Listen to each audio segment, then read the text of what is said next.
ГСП онлайн. Городские новости сейчас.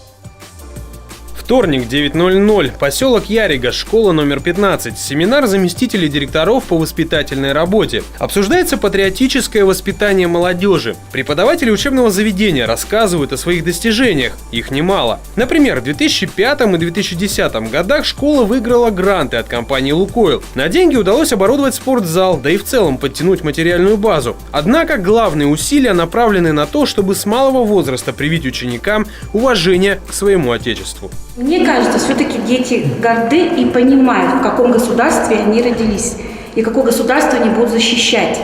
Единственное, что правильно провести и рассказать им о том, что действенно, что правильно и как поступать в нынешнее время.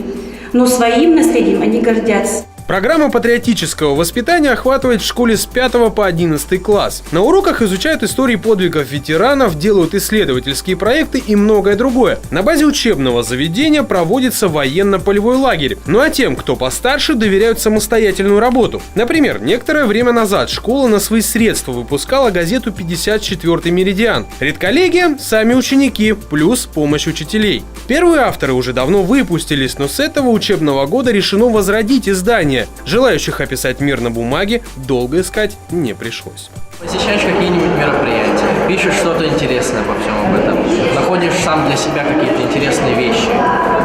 Самому мне очень даже так интересно писать, рассказывать другим о том, что я повидал. Для самого себя это саморазвитие, можно сказать.